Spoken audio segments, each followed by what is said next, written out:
Olá! Nos dois últimos debates das eleições presidenciais, agora no segundo turno,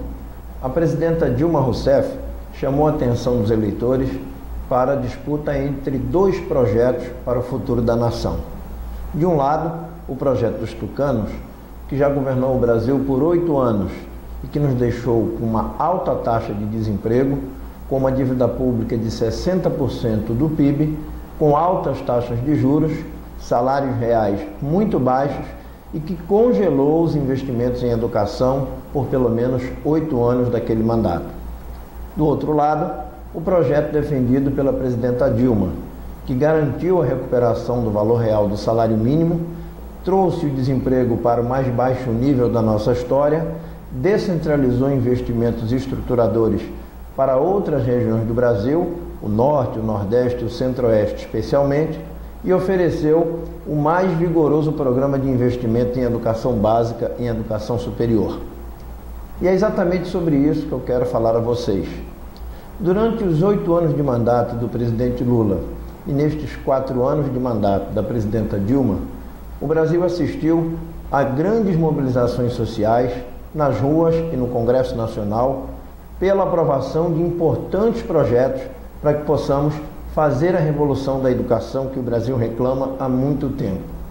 Em primeiro lugar, eu quero destacar a decisão pela aprovação do Fundeb, o Fundo para a Educação Básica e Valorização dos Profissionais da Educação, que recebemos em 2006 na Câmara dos Deputados. Como deputado federal, eu fui titular da comissão especial que analisou e melhorou a proposta do Fundeb. Inicialmente, a proposta não contemplava transferências de recursos aos municípios para que as cidades brasileiras ampliassem a oferta de vagas nas creches para as crianças de 0 a 3 anos. Ao mesmo tempo, o Fundeb garantiu a transferência de receitas federais para que os estados ampliassem, melhorassem e qualificassem a oferta do ensino médio.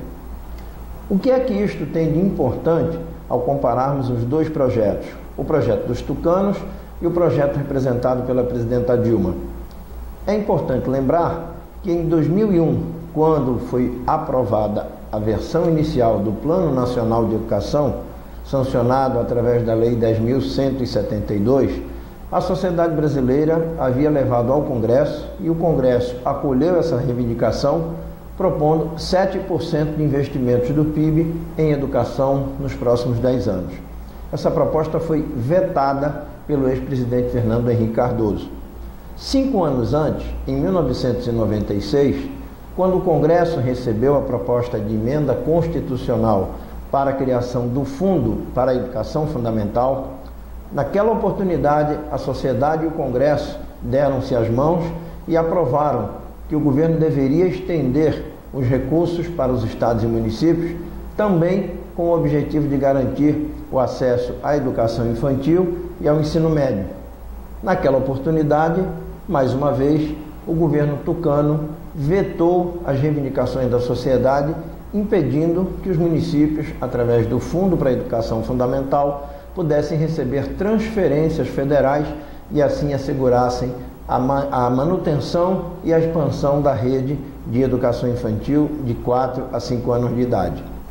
Por isso, o primeiro grande instrumento aprovado pela gestão do presidente Lula foi o Fundo para a Educação Básica, incorporando as matrículas nas creches e as matrículas para todas as cidades brasileiras através do fundo, através do Fundeb. Apenas para ilustrarmos a importância desta aprovação,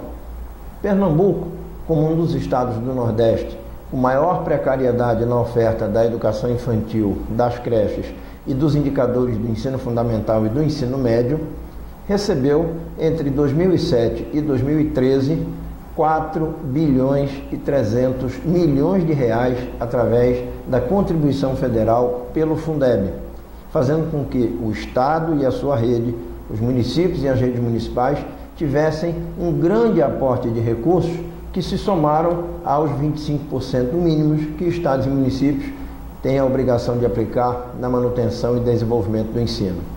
Isto aconteceu a partir de 2007, com a aprovação no ano anterior, 2006, da Emenda Constitucional 53, pela qual o Congresso criou o Fundo para a Educação Básica. Em 2008, atendendo a uma antiga reivindicação da sociedade, dos profissionais da educação e da comunidade acadêmica da educação brasileira, vimos a aprovação da Lei do Piso Nacional para os Profissionais da Educação Básica. O piso foi uma grande conquista e que vai ser aprimorado com a implantação do Plano Nacional de Educação, com as metas de equiparação do piso aos salários médios do mercado para os profissionais com o mesmo nível de formação e também com o fortalecimento do financiamento da educação através da lei dos royalties do pré-sal.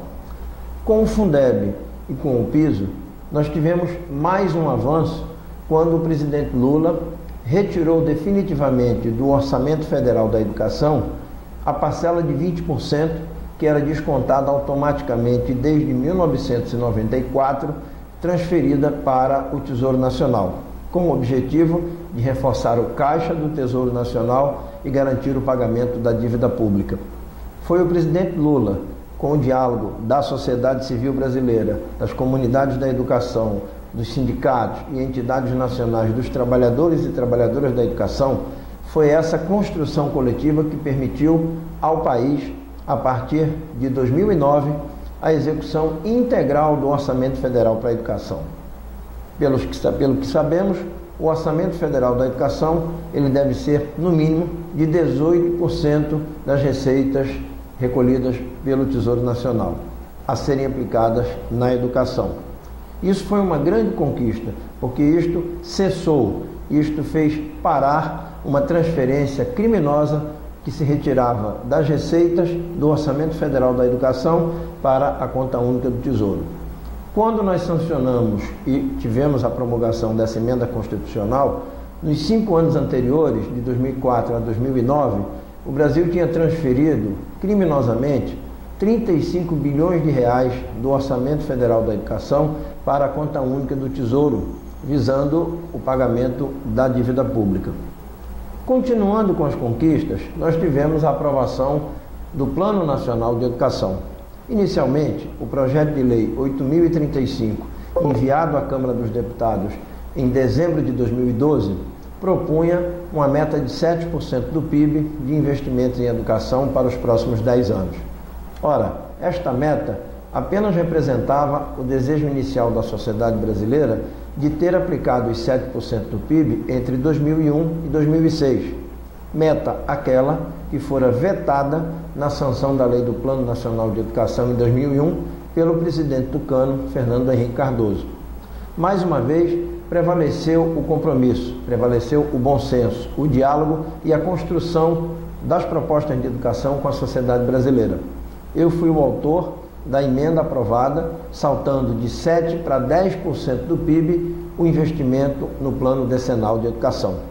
Isso significa que o Brasil vai ter pela primeira vez na sua história uma expectativa de investimentos capaz de fazer a revolução da educação básica, capaz de fazer a revolução da educação superior que a nossa sociedade reivindica, para que sejamos um país igualitário, um país com desenvolvimento regional, com elevado nível de escolaridade da nossa população e com a ampliação vigorosa do percentual de brasileiros e brasileiras que têm formação básica e acesso ao ensino superior. Com a aprovação do PNE, mais um passo foi dado, que foi exatamente a aprovação da Lei dos Royalties do Petróleo, do pré-sal, para investimentos em educação e saúde.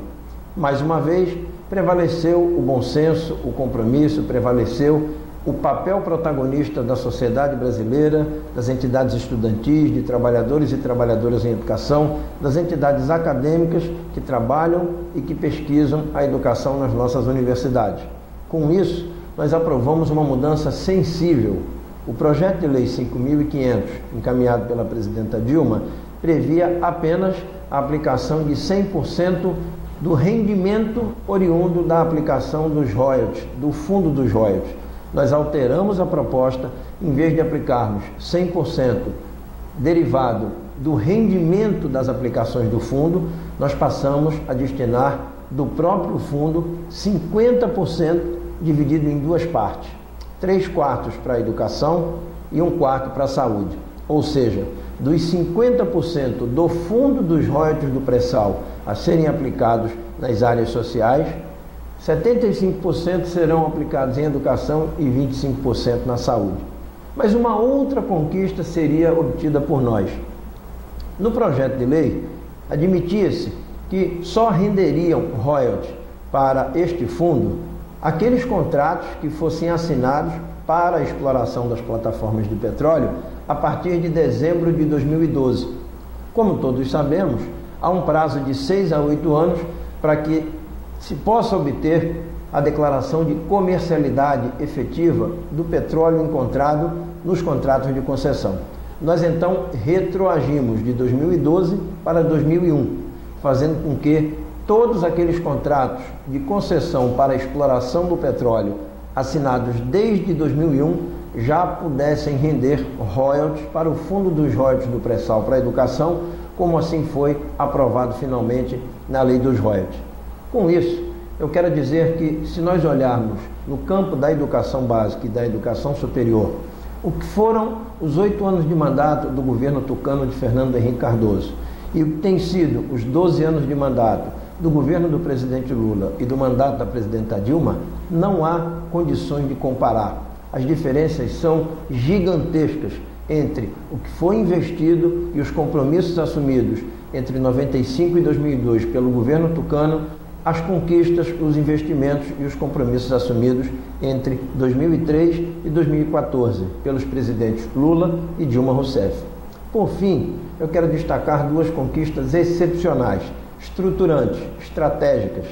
conquistas estas representadas pela expansão das universidades federais para todo o território nacional e pela expansão com a duplicação dos institutos federais de educação tecnológica. E volto ao meu estado, Pernambuco, para lhes dar um exemplo. Até 2002, só tínhamos universidades federais em Pernambuco, aqui na capital, a Universidade Federal Rural, no bairro de Dois Irmãos, e a Universidade Federal, na cidade universitária, ao lado do bairro do Engenho do Meio.